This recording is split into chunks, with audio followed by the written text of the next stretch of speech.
All right, everybody, thank you so much for coming out today and welcome to another episode of Hollywood Kitchen.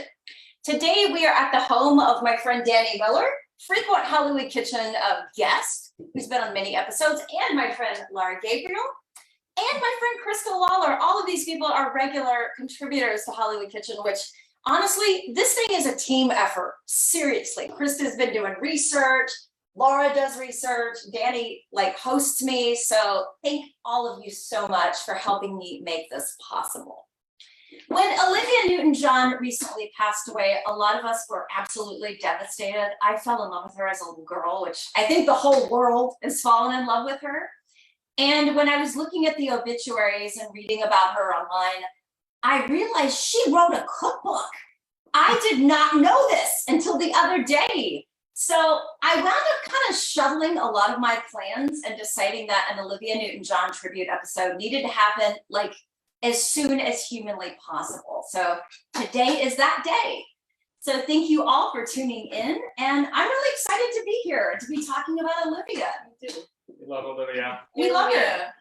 And we're going to talk about her career, her family backgrounds, her legal warrior status, which we're going to talk, Laura's going to shed light on a lot of that. And Krista is going to talk about her advocacy for breast cancer. And the Live Wise cookbook, which by the way, you guys, you can find this for very inexpensive on Amazon.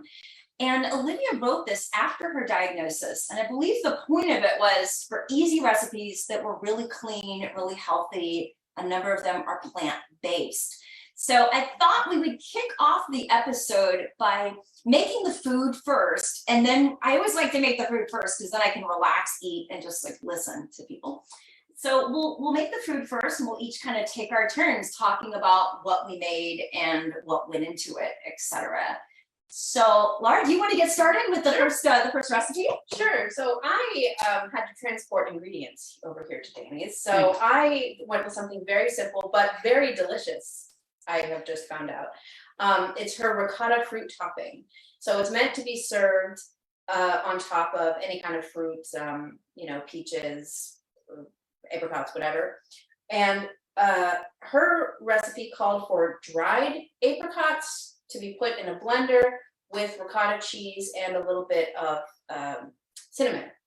But you had to soak the apricots overnight, and that was a little bit too much. So she actually proposed an alternative, which worked really well for me, which was to get canned peaches with a little bit of their juice mixed in with the ricotta and the cinnamon. And that's what I did. And one of the things that I actually really love about this cookbook is that she gives you alternatives. She has these little addenda at the bottom of the page, saying, oh, if you can't use this ingredient, you can use this one, and it works really well. And so, I mean, this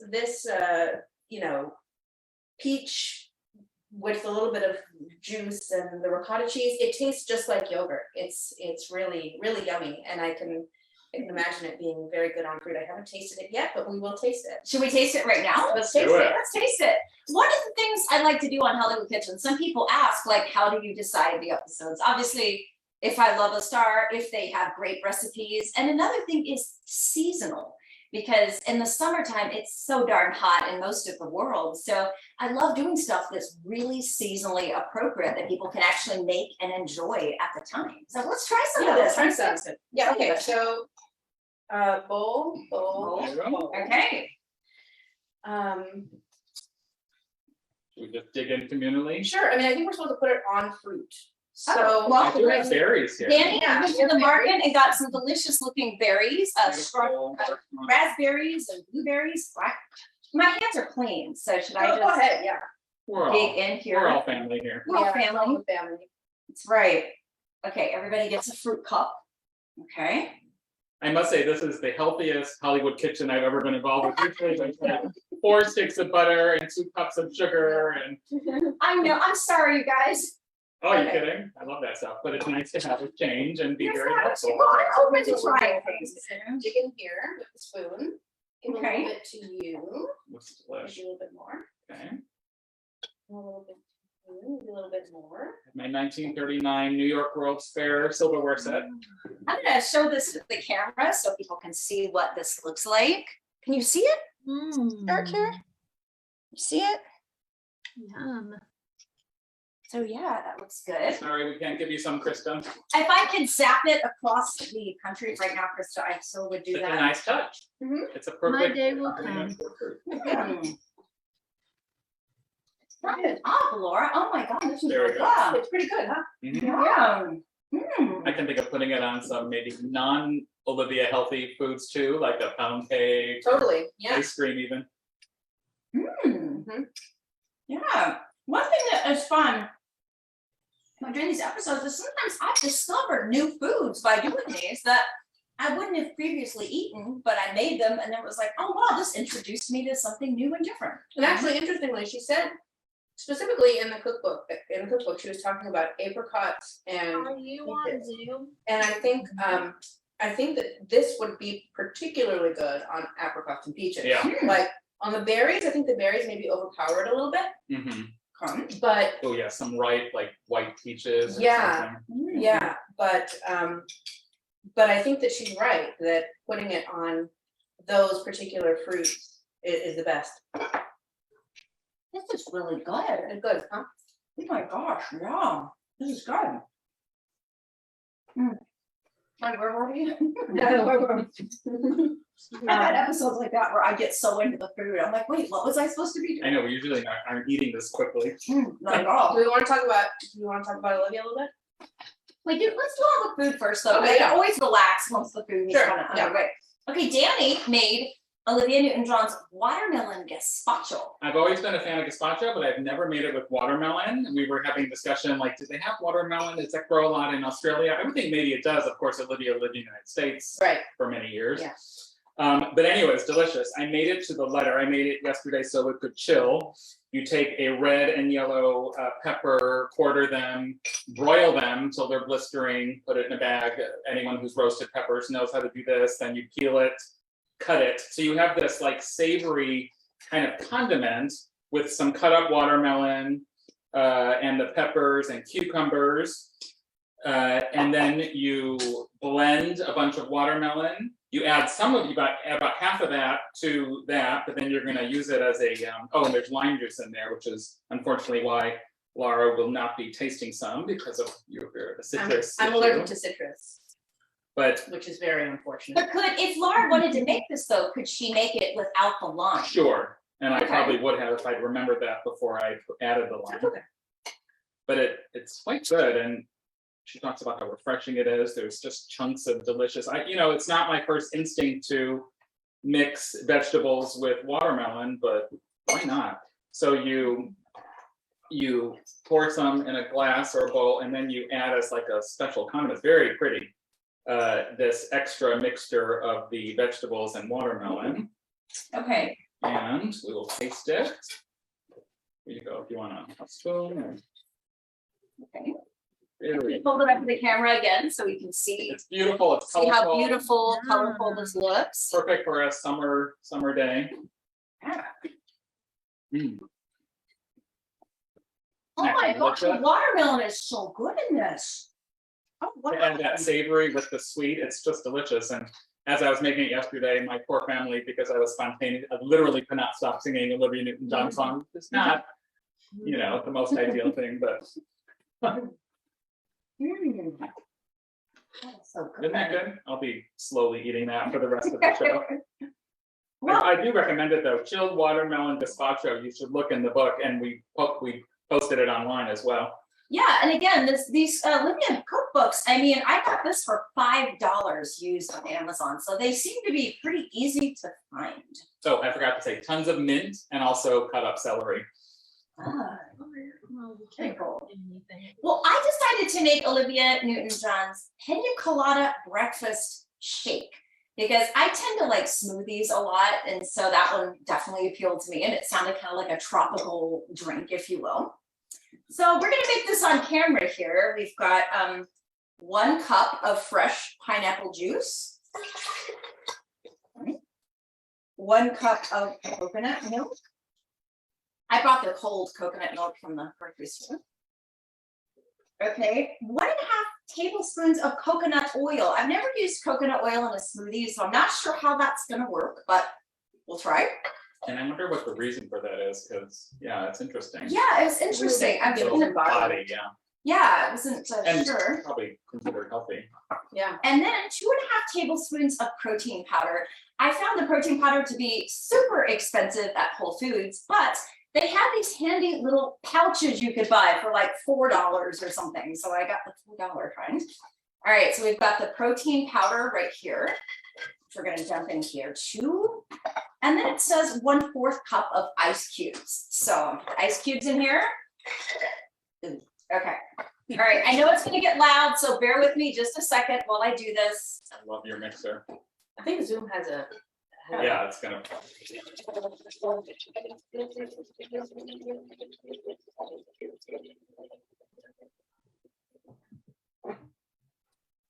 That's probably good enough. Yeah, probably. Okay, so we've got it blended now. And Olivia did mention garnish, but it's kind of a fruit drink to me. So I thought it would be lots of fun to maybe put some pineapple garnish on the side or some maraschino cherries on top. You might balk at the cherries, but we love them. Hey, it's just one maraschino cherries, so, you know. Well, okay, it makes I'll it take the little one. You'll take the little one? Yeah. Okay. All right, and then here we put our pineapple garnish on the side. Do you want a maraschino cherry? You want a maraschino Sure. cherry? Why not? Okay, We're missing the umbrellas. I have our Golden Girls little things that I got last week when we went to the Golden Girls restaurant. I meant to get some tropical umbrellas and I totally forgot to do that, so, Thank you. Delish. yeah. Maraschino cherries. And here's what the final Okay. result looks like to Olivia. Cheers to Olivia. Refreshing. Tastes like something from Jamba Juice. Yeah, it tastes like a Jamba Juice that you can make at home, actually. This is the perfect summer show. Usually we've got the oven blasting and we're sweating. Right. When Danny and I did the Bela Lugosi, no, Lon Chaney episode, it was like 100 degrees in the Oh. house. It was so rough. We do not have air conditioning here, but yes. Yeah. So I'm trying to definitely stick to seasonal foods that we can enjoy, and this is definitely a great summer episode. I taste the coconut, the coconut oil. You do? I do. It's good. It adds a nice Having touch. a little fat in there, yeah. I kind of noticed this frothy, thick stuff, and I think that is directly from that coconut oil, Yeah. actually. So this was successful. Now, Krista, I am really curious to hear about yours. You made Olivia's blueberry muffins, and when I looked at the recipe, it mentioned yogurt, and I remember thinking, yogurt and blueberry muffins? I wonder how that's going to turn out. So, Krista, tell us what happened. Okay, well, here's how they turned out, I guess, first. Cool. Looks Those good. look great. Now the blueberries are nice and big, which is great. What she asked for is olive oil spray for greasing. I just use the cups just because it's easier, but the olive oil spray would work too. A cup of fresh or frozen blueberries, 4 teaspoons, of soft brown sugar, 2 cups of whole wheat, self-rising flour. You can use regular flour too. I did. 1 teaspoon of baking powder, 1 teaspoon of ground cinnamon, 1 free-range egg, it's large, and half a cup of low-fat berry yogurt, which I thought was great, and then a cup of low-fat milk. Now, the cup of low-fat milk, I noticed with the yogurt, you don't need, I would move that down to half a cup.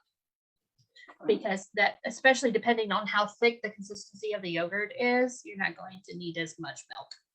But yeah, it cooked 15-20 minutes. And what's great about the recipe, because it's so easy, you can use raspberries and cranberries in it. And maybe her dip would be great on top of it. Mm. Oh, wow. We'll never know. But yeah, it was a very easy recipe. It's something that I did with my husband Travis and my daughter Mary. Just super easy.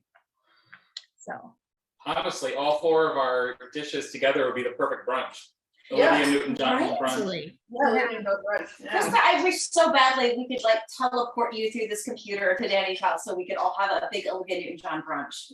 But Yes. we're kind of doing that We're anyway. doing it, We're yeah. doing that anyway, virtually. Right. But let's talk about Olivia's career. I first discovered her, as I think a lot of people did, through Grease, and just felt hopelessly devoted to her.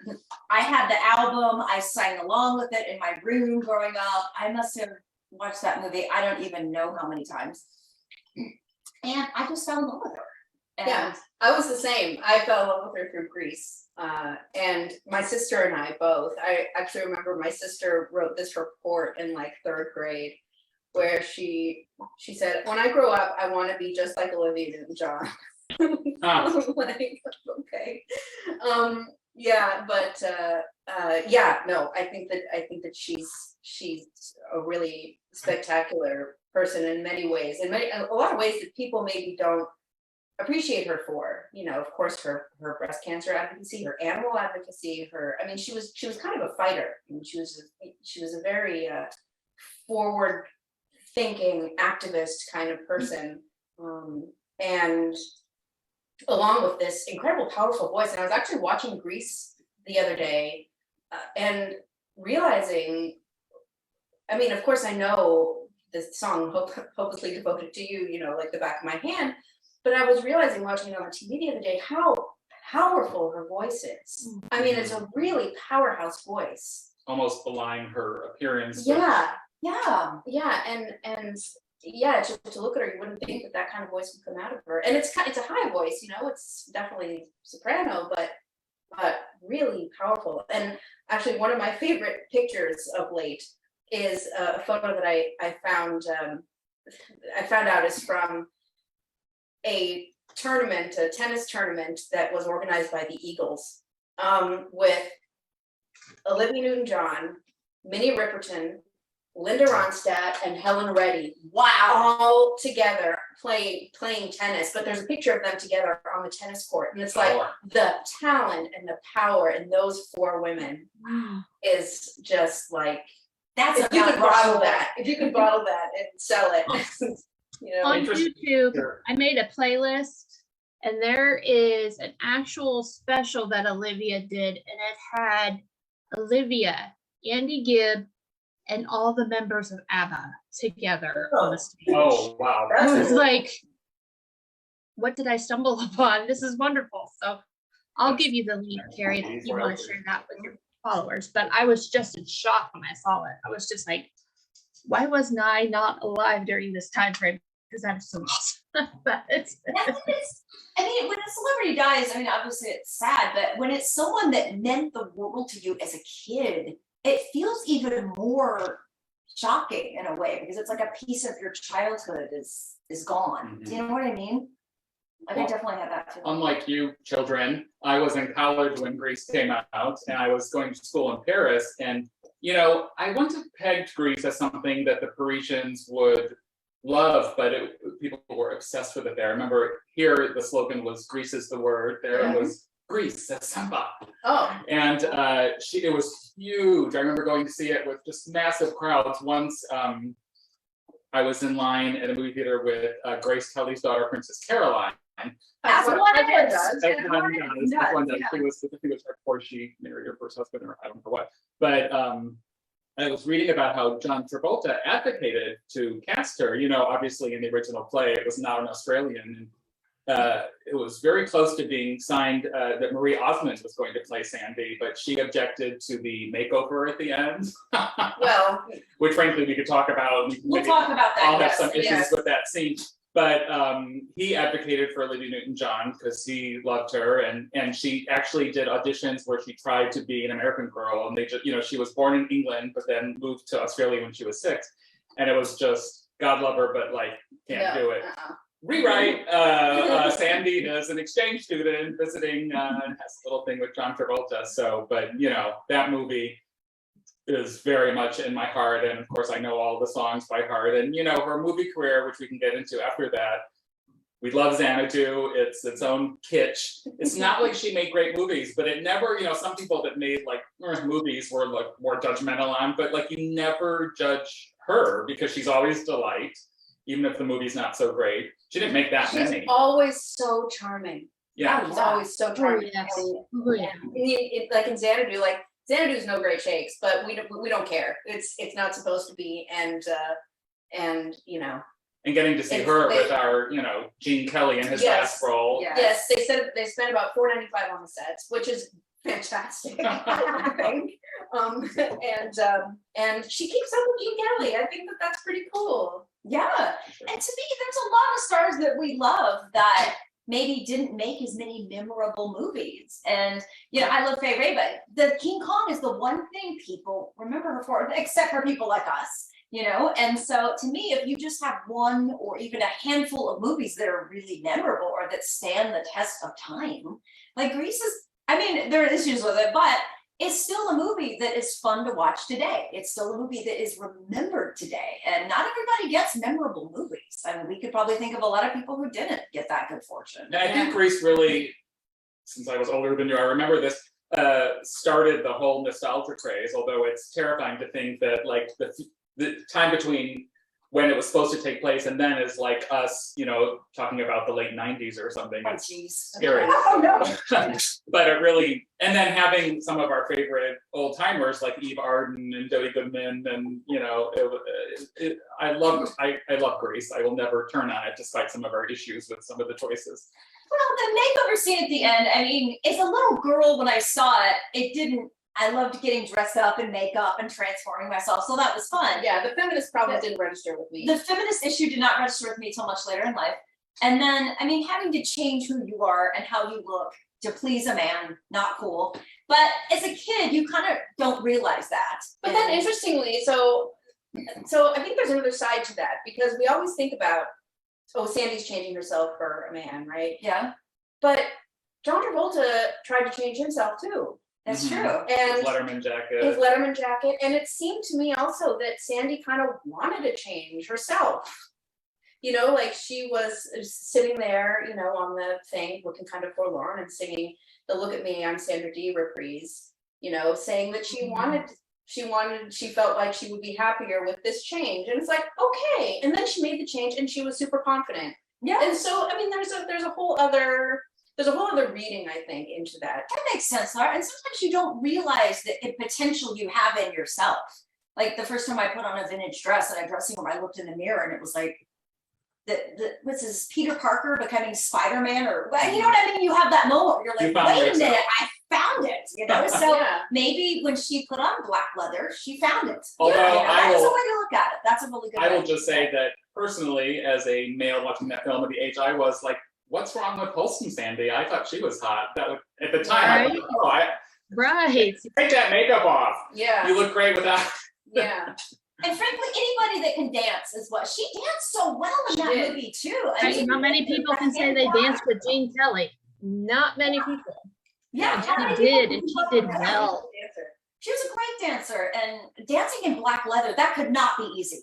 That could not have been easy. She probably So- had to be sewn into those pants, let's Oh, be honest. yeah, that is true.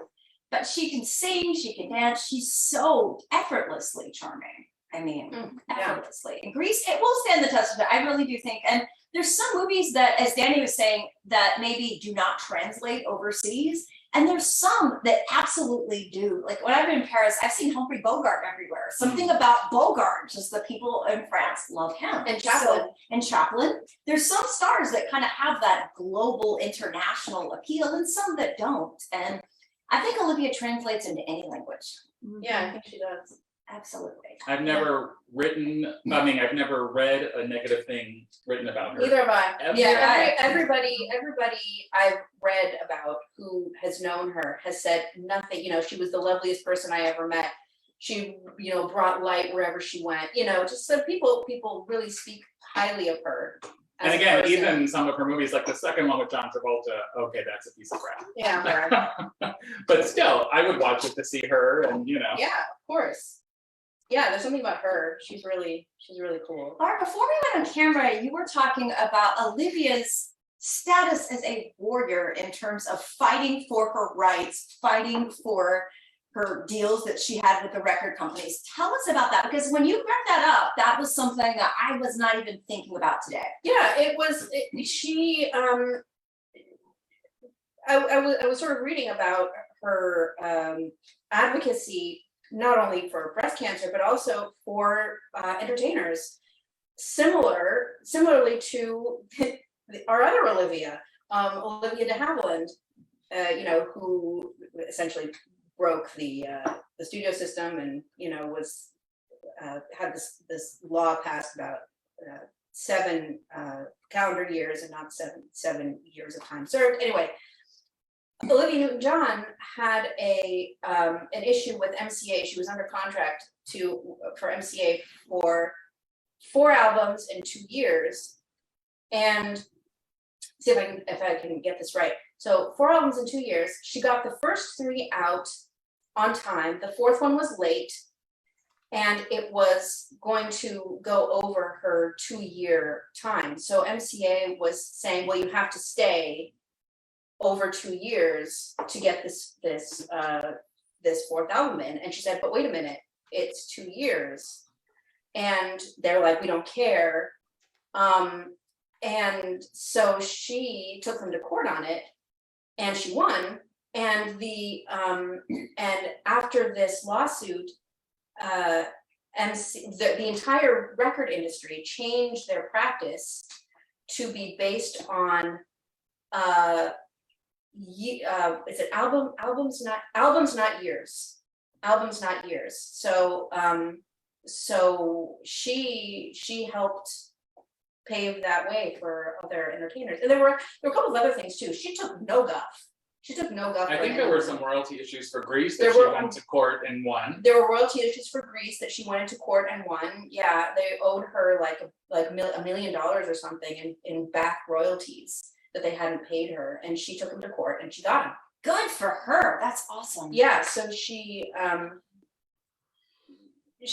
doesn't really get a lot of press for that, and she deserves it, I think. Just like Olivia de Havilland. Just like Olivia de It's Havilland, shockingly similar. Yeah. Name your daughters Olivia, people. Yeah, exactly. Seriously. You're having a daughter, Olivia's a good name. Seriously. And that movie wouldn't have been what it was without her. Because after you mentioned the Marie Osmond thing, I was sitting here like playing that possibility in my head, and I'm like, no, that would not have been the same movie. Yeah. Not at all. Although it is, So- I forgot how old she was during that, but I mean, Stockard Channing, who I love, was 34. I mean, the fact that they were playing high school I kids. think Olivia was 30. She's born in 48. 48. Yeah, Yeah. that's right. So, I remember reading about how they did crow's feet tests with the close-ups, and then they had to figure out who to put a little Vaseline on, Yeah. because they're in high school, kids. But who wants to watch real high school kids? No, I want to Yeah, see that's Olivia true. Newton-John. Yeah, exactly. And they just had such chemistry because, sometimes like we don't see a lot of romantic comedies today. I think mainly they wind up on streaming or on like the Hallmark Channel or something. And I think one of the things is that having chemistry with your co-star is so rare in today's world. Like classic Hollywood, it's all over the place. But today, aside from maybe Leonardo DiCaprio and Kate Winslet, name a modern movie where the couple had red hot chemistry. I can't think of one. Can you guys? I mean, like Travolta and Olivia Newton-John, granted their second film didn't work, but I don't blame them on that. But Grease, I mean, they sizzled together. Those are two people that just, when they got together, it was just explosive. And they stayed friends for life. And, I have some issues with John Travolta, but like I wept when I saw his tweet after she died. Oh, yes. So moving. And apparently he was just at her house for dinner like a month before or something like that.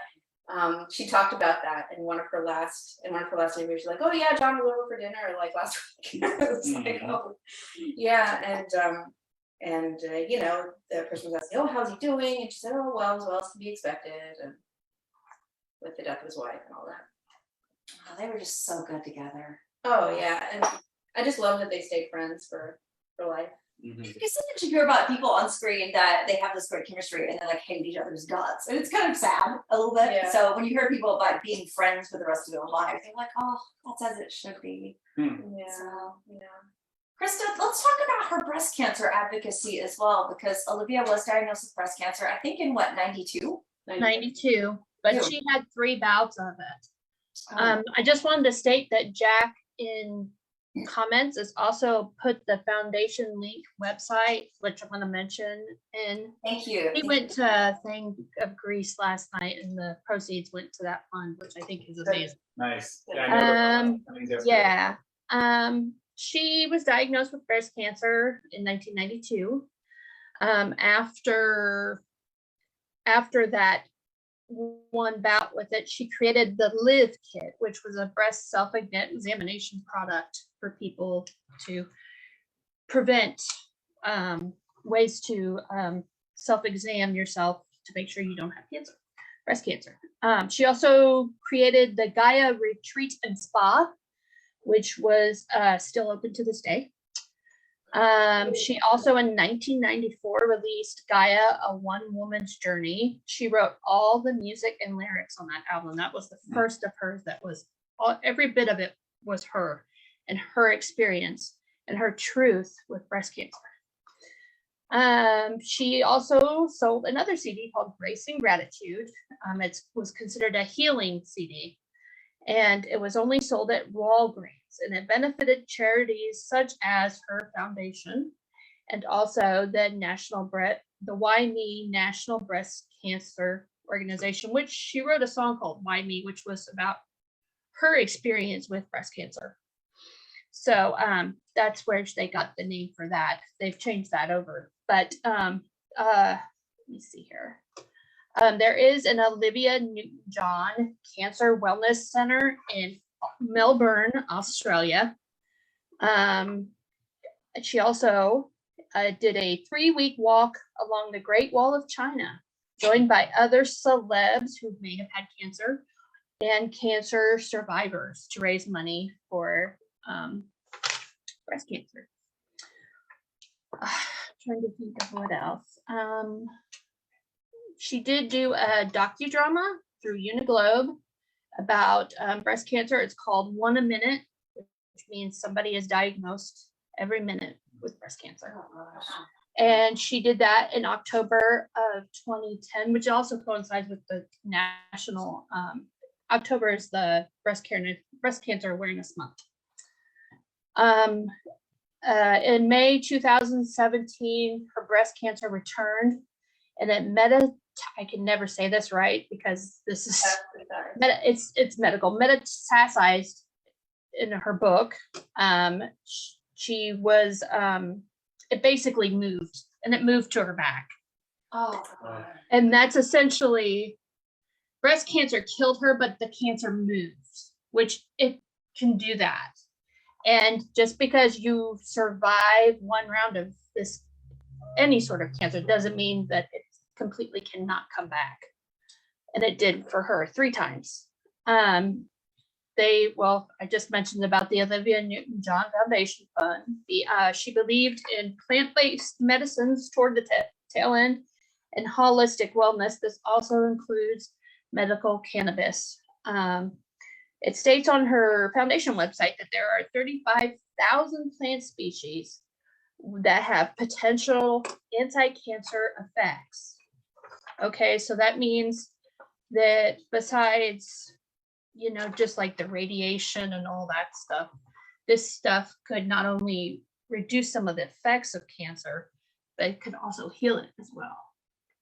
Wow, interesting. So I've listened to Olivia a lot. I obviously was exposed through Greece myself, but when my mother was diagnosed with breast cancer and my mother-in-law, I listened to her a lot, and she I'm trying not to cry. She was so powerful. She never said that she battled with it. She just lived with it. But even though she doesn't say that, you can tell she was such a warrior. I mean, from 1992 all the way to 2002, that's what she did. And it's inspirational. It really is. It's just completely inspirational. And her husband helps her with the foundation and the use of plant-based medicines. So I think that the cookbook that we cooked out of kind of is from that as well, because she definitely definitely cleaned up her eating act, if you know what I mean. But yeah. Thank you, Krista. Thank you. So wonderful when people use their celebrity in such a way to help so many people. Yeah, because celebrities, a lot of times, if they attach their name to something and or come out and say, I struggle with something, then it kind of does raise, I think, funding, it raises awareness, it kind of destigmatizes something that might have had a stigma attached to it. Mm-hmm. I And I hope hope maybe through her passing, that maybe somebody will realize how important these plant-based alternatives can be. Because I've seen firsthand the effects of radiation and chemotherapy. And it'll be nice when there will be a day where she says, like on her website, that I imagine one day, her dream was, I imagine one day that I can live in a world that's cancer-free. That just, yeah. She was amazing. So we can have that world. I hope so, yeah. yeah. The thing is too, like when we were young, like younger, pot was like super, it was kind of considered like this super deadly, dangerous drug. And it's gotten so destigmatized now to where like it's so mainstream. I mean, in LA, there's like pot dispensaries all over the city. I mean, it's like very normal now. And it seems like it takes the world a long time to catch up with things. But I mean, to me, trying any kind of alternative or any kind of anything that might help you is, Yes. Why not? Mhm. Yeah. So definitely helps. Definitely. And this cookbook is really good, by the way. I think we're It's all good. going to be utilizing this cookbook quite a lot. It's really good. I was thinking, like, I was looking through it, and the first time I looked through it, I couldn't help but like read everything in her accent. Like her voice is just like with me in this cookbook. There's some things in that cookbook I genuinely don't know what they are. Like she keeps saying muesli. Muesli, that's Muesli. like granola. Yeah. Oh, okay. Like a granola. Yeah. So, yeah. We'll do a muesli episode. Granola, But it's granola bar. It's very like not American. It's it's popular in Europe and Australia, and Yeah. And I'm sure she uses a homemade kind that's so healthy. I'm sure she does. Or yeah. All right, let's see if Krista, do you want to help me check and see if anyone's asking us some questions online? I sure can. Yeah, I can check too, but sometimes my Well, phone doesn't- can I You're talk? perfectly fine. I don't mind. I'm going all the way up. I Oh, told please. you about what Jack said. That's awesome that he got to do that. That's just Krista, while you're checking the comments, Laura would like to talk about Olivia's extraordinary family. Yeah, because okay. I've known this for a while, but I'm a weirdo. We love you. Thank you. But I've found that a lot of people don't know this about Olivia Newton-John, that Olivia Newton-John's grandfather was a Nobel Prize winning physicist named Max Born, who was a good friend of Einstein and came up with Jewish and came up with all of these equations and theories and all of this, and he and Einstein had this really cool back and forth. And Olivia's mom translated their letters back and forth together. Olivia's mom's name was Irene Bourne, and she and her grandfather. So Max Born was personally removed from his post in Germany by Hitler, and he fled the Nazis to Cambridge. And that's why Olivia was born in Cambridge, because her grandfather fled there, and her mother, I think her mother was actually already there. I think her mother had left earlier, but if I remember correctly. But anyway, she has this really incredible family life. Her dad was a MI5 officer. And her dad was, yes, they got to Australia because her dad had gotten this headmaster position at a school and was like the youngest headmaster in the school's history. And anyway, so she comes from this really cool stock. And I think most people know that her whole family was British because she's such an icon of Australia. Yes, and she was born in Cambridge, and not to mention the Jewish bit. Right. Yeah. The epitome of a shiksa is we can claim her as one of our own. Yeah, but the other thing that I wanted to say, just sort of piggybacking on the breast cancer thing, is that Ashkenazi Jews have a significantly higher risk. Great. Oh, they breast do. cancer. Yeah. Yeah, and so even if you don't Yeah. have the gene, if you don't have the BRCA mutation, for whatever reason, nobody really knows why. If you have Ashkenazi ancestry, which Olivia did, you have a higher chance. So everybody be careful. I wanted to personally, like, if anybody knew of these films, because I'm not, or TV shows she started on when she first started, A Time for Terry, The Happy Show, and The Go Show, and that's where she met Pat Carroll, who was her duet partner, and her producer, John PR. I'd love to know those, just because I'm not Australian, but just where those are and what that was. So Krista, is anybody asking us some questions online? I do not see any, no. Not right now. On my phone here. Oh, another thing that I wanted to say about her coming to the United States, because she had a career in she had a career in Australia, she had a career in the UK, and then she had a little dabble in the United States, but the person who encouraged her to come and stay in the United States was Helen Reddy. Wow. Yep. Helen Reddy was the one who said you should come here and try to make a career. I'm hearing them both singing "I Am Woman" in my head Right? together. Yeah. Craig. Yeah. Craig states that the one word that I can't say, that's the granola, it's unbaked granola. Oh, okay. Yeah. Yes. So. Okay. Excellent. I wonder if she, I'm surprised she didn't make more movies since Grease was such a mega hit. Yeah, I think that my guess is that she was more a singer. I mean, she was more into the music. Yeah, than plus the movies. the Grease hit at a time where musicals really weren't as, had Olivia Newton-John and Grease come along in like the 30s or 40s, that could have been a very different situation. But musicals, I think, correct me if I'm wrong, but I think since like the late 50s, they've just kind of been sporadic. You see a hit musical and then it goes away and then genre dies and it comes back and then it dies. It's not been like a steady stream of musicals since Hollywood's golden age, I'm guessing. I mean, Yeah. not the same anyway. Rick Carl brought up, do you remember Koala Blue? And I'm going to say yes, because that was big when I first moved to LA. Yeah. Yeah, it was formed with Pat. And at that time it was Australian like things, like what I would consider like an Australian world market. Australian products. Yeah, and then it evolved into women's clothing. Yeah, 1993 fashion. There you go. Yeah, Rick's right.